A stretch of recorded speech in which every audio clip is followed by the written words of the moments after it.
एक बंदा बॉडी की कुछ नहीं है क्या वैल्यू? हम 6 महीने से अपनी नेचुरल बॉडी बना रहे हैं, कोई वैल्यू नहीं है क्या? 6 महीने लग रहे 12 बजे से आए ना, किन्हीं ने पानी पूछा है, हमारी नहीं हो रही है।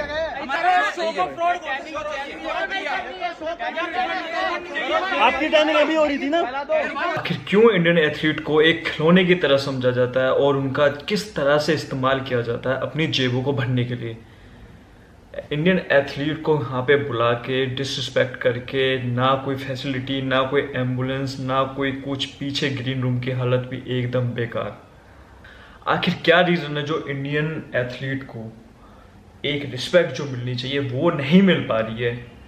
आपने कई बार देखा होगा कि लोग जितने भी शोज़ होते हैं, प्रो शोज़ होते हैं या लोकल होते हैं, लोकल की तो मैं कह नहीं सकता, लेकिन प्रो जितने भी शोज़ होते हैं उनमें बाहर के एथलीट को बुलाया जाता है, उन्हें पैसे दे के बुलाया जाता है, और जो पैसे उन्हें दिए जाते हैं वो कहीं ना कहीं इंडियन एथलीट की जेब से निकाल के ही दिए जाते हैं और बाकी के बच्चे अपनी जेब में रख लिए जाते हैं। सो क्यों आखिर इंडियन एथलीट के साथ इतना गलत आज की डेट में क्यों हो रहा है, वो भी इंडिया में? अपनी नेचुरल बॉडी बना रहे हैं, कोई वैल्यू नहीं है क्या? 6 महीने लग रहे 12 बजे से आए ना, किन्हीं ने पानी पूछा है, हमारी नहीं हो रही है। भाई पहली बात तो 4 बजे का टाइम दे रखा था इन्होंने हमको, अब बज गए 7:45-9, अब तक कोई नतीजा नहीं निकला। और दूसरी बात, अब जब पीछे ट्रेनिंग करवा रहे, मैन फिजिकल जो सबसे लास्ट में शो था, अब यहाँ पे नहीं करे, शो नहीं हो रहा, तो भाई हम क्या करें? हमारा देखो भाई खून पसीने की पैसे कमाई लगी है, सबकी मेहनत लग रही है, सबका पैसा लग रहा है, तो निवेदन है भाई कि भाई हमारा शो करवाओ। सीधी सट बात ये है भाई। देखो उसके अलावा जिस हिसाब से चीज। So hey what's up everybody, I am Krishnan back again with my new video. सो जैसे कि आप में से बहुत लोगों को पता होगा कि अभी जो शो हुआ था HSF, जो कि जी स्लाज का था, उसमें एक बहुत ही डिसअपॉइंटमेंट कह लो या कोई मैनेजमेंट कह लो या फिर कुछ भी कह लो, जो फर्स्ट डे शो का था, जो फर्स्ट डे था शो का, वो इतना ख़राब गया है। एथलीट सुबह 5 बजे से आए हुए थे, लेकिन उनको स्टेज पे चढ़ने ही नहीं दिया गया। उनको वेट करते करते रात के 9 बज चुके हैं। उसके बाद उनको बताया जा रहा है कि शो पोस्टपोन हो चुका है कल के लिए। आखिर इसके पीछे बेसिक रीज़न क्या है, ये आपको दिखाते हैं आज। जीत सर, कैसा मैनेजमेंट है सर आपका? ये एथलीट पीछे भूखे प्यासे खड़े हैं पिछले 3-4 घंटे से। सही बात है जी। और ये जजेस लोग जाके अपना लंच कर रहे हैं, रिफ्रेशमेंट कर रहे हैं। पागल है क्या ये athlete sir? Yes, I am talking to you mister Jeet sir. पिछले 4-5 घंटे से एथलीट पीछे वहां ट्रेनिंग करा रहे हैं, ये लोग जाके जजेस सारे अपना लंच रिफ्रेशमेंट ले रहे हैं। 10 बजे का शो शुरू करने का बोला था, 5-5:30 बज चुके हैं। आखिर क्यों एथलीट्स को बुलाकर हर 2-3 महीने में कोई शो कराते हैं और एथलीट्स को बुला के उनकी जेब से पैसा निकाल के अपनी जेब भरते हैं? आखिर ये क्यों करते हैं?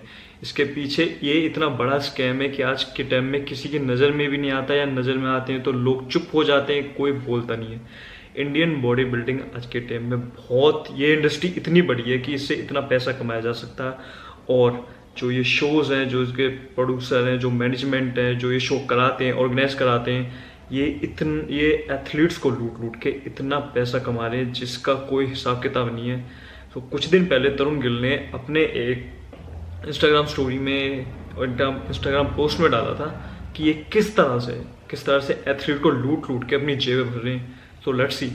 तो आज मैं आपको बताता हूँ इंडिया का सबसे बड़ा body building competition चेरू classic IHFF साल के कितने पैसे छाप रहा है। तो सबसे पहले बात करते हैं इनके खर्चों की। इनका सबसे बड़ा खर्चा क्या है? स्पेस। 1 करोड़ की स्पेस तो आपको मिलेगी 3 दिन के लिए रेंटल। दूसरा, प्राइस मनी तो आपको दे ही नहीं रहे हो। Let's say there 15 categories, 1 lakh का प्राइस मनी जो मैंने खुद देखा, तो 15 लाख आपका ये हो गया। प्लस मिसलेनियस भी मैं लगा देता हूँ 50 लाख इंटरनेशनल एथलीट्स को बुलाना। सो ये 1.5 करोड़ के करीब आपके सिर्फ और सिर्फ खर्चे। पैसा बनता कहाँ से? पार्टिसिपेशन। जो एथलीट खेलते हैं, कॉम्पिटिशन खेलते हैं, वो ऑन एन एवरेज 20,000 देते हैं। 15 से 20,000 participation 5K on an average उनको देने पड़ते हैं 25,000 हर महीने, हर साल आते हैं एक कंपटीशन में, which is equal to 400। Average लगा रहा हूँ, ज्यादा ही होंगे। 400 into 25,000 is equal to 1 crore. Cost तो आपकी सिर्फ यहीं से निकल आई। अब बूथ कॉस्ट, उस ब्रांड को लगाने की, बूथ लगाने की 15 to 20 lakh. Total brand average 100, ज्यादा ही होंगे, कम लगा के चल रहा हूँ। तो 100 into 20 lakhs is 20 fucking crore. वैसे आपसे भी तो कमाए। विजिटर्स पास जो होता है इनका 3,000 होता है 3 दिन का, मैं लेके चल रहा हूँ 10,000। 3,000 into 10,000 इज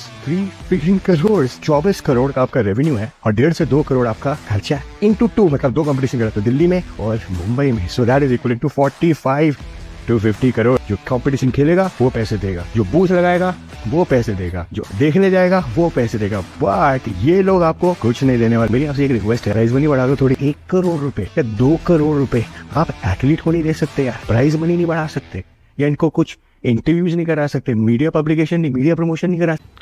जैसा कि आपने देखा कि ये किस तरह से ये स्कैम होता है, किस तरह से ये लोग एथलीट्स की जेब से पैसा निकाल निकाल के अपनी जेब भरते हैं, अपना नाम बनाते हैं।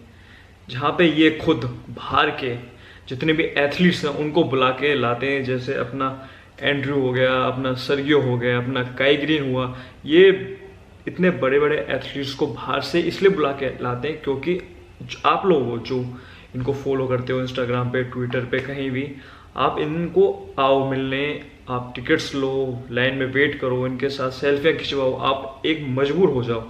ये कहीं ना कहीं आप लोगों की एक दुखती नस पे हाथ धर देते हैं। ये आपका इस तरह से इस्तेमाल करते हैं, इस तरह से अपने आपका माइंड को वॉश करते हैं कि आप मजबूर हो जाते हैं उनसे मिलने के लिए, उनके साथ फ़ोटो खिंचवाने के लिए। लेकिन आपको एक बात पता है कि इन सब का खर्चा जो ये एथलीट्स को बाहर से बुलाते हैं, इन्हें जो पे करते हैं 15 लाख 20 लाख जितना भी इनको पे करते हैं, ये सब आपकी ही जेब से जाता है। ये इतना बड़ा स्कैम है कि आपको कोई अंदाज़ा नहीं है कि ये 3 दिन का शो होता है और 3 दिन के शो में ये इतना कमा लेते हैं कि जिसकी कोई लिमिट्स नहीं है। आप लोग जो भी इंडियन एथलीट्स हैं, ये कम से कम 6-6 महीने की सेविंग करके ये कहीं जाके 20-25 हज़ार रुपये इकट्ठी कर पाते हैं रजिस्ट्रेशन फ़ीस के लिए। फिर टाइनिंग के लिए उन्हें कम से कम भी 7 से 9 हज़ार रुपये एक्स्ट्रा देने पड़ते हैं अपनी बोर्डिंग पे टाइन करने के लिए। 2 से 3 दिन तक ये अपना डिहाइड्रेट रहते हैं, बॉइल्ड चिकन पे जिंदा रहते हैं। ये अपने स्टेज पे चढ़ने के लिए इनमें ताकत नहीं होती। ये इन एथलीट्स इतना अपने आप को टॉर्चर करते हैं स्टेज पर चढ़ने के लिए, इनमें ताकत नहीं होती और इनके साथ इतना गलत किया जाता है। कभी भी किसी भी बॉडी बिल्डिंग शो में जाओ, कभी भी आप एक बार बैक स्टेज के पीछे जाके देखना कितनी बुरी हालत होती है। चूहे घूम रहे होते हैं, बाथरूम्स इतने गंदे होते हैं, और ये लोग जो बाहर के एथलीट्सों को बुला के लाते हैं उनके लिए refreshment, breakfast, lunch, the Lalit जैसे 7 स्टार होटल्स में उनकी खुद बुकिंग कराते हैं। मनीष गांधी जिन्हें आप जानते होंगे, जो ओबियसली IHFF के मैनेजमेंट है, जो ये प्रोड्यूस करते हैं, होस्ट करते हैं, मैनेजमेंट को जितने को ये संभालते हैं प्रगति मैदान में, ये खुद एंड्रू को अपनी लैम्बोर्गिनी में लेके आए हैं।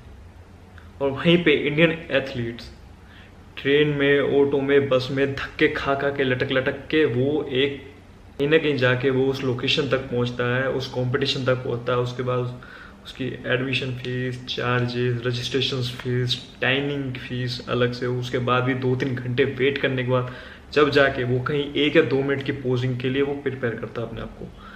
इतना ज़्यादा क्या बोलूँ, इतना ज़्यादा पेनफुल है ये चीज़, मैं बता नहीं सकता। और आज की डेट में इंडियन एथलीट्स को इतना चूसा जा रहा है, और बाहर के एथलीट्स को इंडिया में लाके ऐसा भगवान बनाया जाता है। अगर वो एयरपोर्ट पे भी आ रहे हैं तो एयरपोर्ट पे भी उनके लिए कम से कम भी 50 से 60 आदमी ओनली उनके वेलकम के लिए खड़े किए जाते हैं। बाहर के एथलीट्स को इज्जत दे रहे हो लेकिन अपने एथलीट्स को कुछ नहीं दे रहे। बाहर के एथलीट्स को बुला के 15-20 लाख रुपए आप दे रहे हो, इससे अच्छा आप अपने एथलीट्स को वो प्राइज मनी दे दो जिसके वो हकदार हैं। वो 6 महीने की मेहनत करके आता है, और उसे अगर वो जीत भी जाता कहीं जाके तो उसे मिलता क्या है, एक मेडल और एक वो प्लास्टिक का कार्ड। वो क्या करेगा इस चीज़ का, वो करेगा क्या?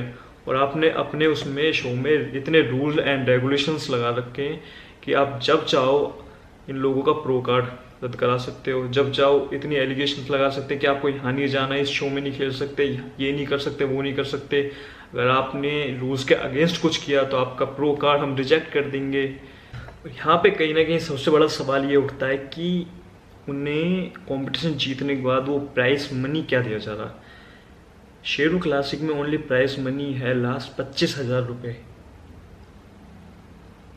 वो 25,000 रुपये का वो क्या करेगा? वो सुबह आपके कंपटीशन के लिए आने के लिए वो घर से निकल के इस कंपटीशन पे ओनली 5-6 घंटे में वो 25,000 रुपये खर्च कर चुका होगा,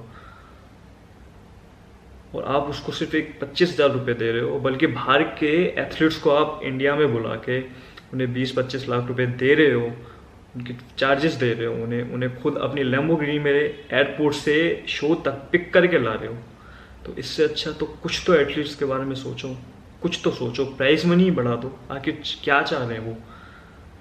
ये जो शेरू क्लासिक IHFF के जो प्रमोटर्स हैं ना, शेरू अंग्रीश, हेमंत अंग्रीश, मनीष गांधी, ये जो बड़ी बड़ी गाड़ियों में घूम रहे हैं, ये सारा एथलीट का पैसा है। ये मत भूलना कि ये सारा अपने एथलीट से कमाया है, बॉडी बिल्डर से कमाया है। क्या आपको पता है कि जो एथलीट बॉडी बिल्डर आपके स्टेज पे कंपटीशन खेलने आ रहा है, उस बेचारे की हिस्ट्री क्या है? वो सिर्फ और सिर्फ वो 4 जजेस की आंखों में आना चाहता है, उनसे मेडल पाना चाह रहा है, और उसके पीछे की हिस्ट्री, कितने ज़्यादा उसने अपनी बॉडी पे पैसे लगा रखे हैं, कितनी उसकी हेल्थ फ्रेजाइल है, कभी भी उसको कुछ भी हो सकता है, डिहाइड्रेटेड है, पानी नमक सब छोड़ा हुआ है। सिर्फ आपसे 2 चीज़ें चाहता है वो, 2 चीज़ें, एक रिस्पेक्ट, दूसरा फेयरनेस। रिस्पेक्ट कि जब आप कोई एथलीट आता है, ग्रीन रूम में पीछे आपने क्या हाल गंद मचा रखा होता है, बेचारों के लिए पीने के लिए पानी भी नहीं होता। और दूसरा फेयरनेस कि अगर कंपटीशन हो रहा है, मुझे फेयर ट्रीटमेंट मिले, मेरे साथ कोई जजमेंट ना हो, मेरे साथ कोई चीटिंग ना हो। लेकिन आप तो 80 किलो वाले को भी 75 किलो में खिला देते हो, तो चीटिंग तो होती है, आपको भी पता है। बट क्या ये सही है? इतने लोग आपके पास खेलने आ रहे हैं, ऑल दे एक्सपेक्ट कि यार कुछ तो मिले हमें यार, इस खेलने कंपटीशन खेलने के बाद कुछ तो मिले, थोड़ा बहुत प्राइज मनी, थोड़ा मोटिवेशन। और आप क्या दे रहे हो? मूंगफली के दाने, IFBB प्रो कार्ड, जिसकी कोई वैल्यू नहीं है बेचारे के लिए। कुछ सोचो यार, कुछ सोचो। पे ये चीज़ हो जाएगी कि लोग ये कहने लगेंगे कि भाई क्यों इतनी मेहनत कर रहा है एक प्लास्टिक के कार्ड के लिए, जो कि बहुत ही शर्मनाक बात है, बहुत ही ज़्यादा। सो मेरे जितने भी एथलीट्स भाई हैं, प्लीज़ इस चीज़ पे गौर करें, और जितना हो सके इस वीडियो को आगे से ज़्यादा शेयर करें। और अगर वीडियो पसंद आई तो लाइक करें, और ज़्यादा से ज़्यादा कमेंट करके बताएं कि आपके साथ या आपके जो भी एथलीट्स भाइयों के साथ और क्या क्या हो रहा है इस इंडस्ट्री में, इस स्कैम के थ्रू। सो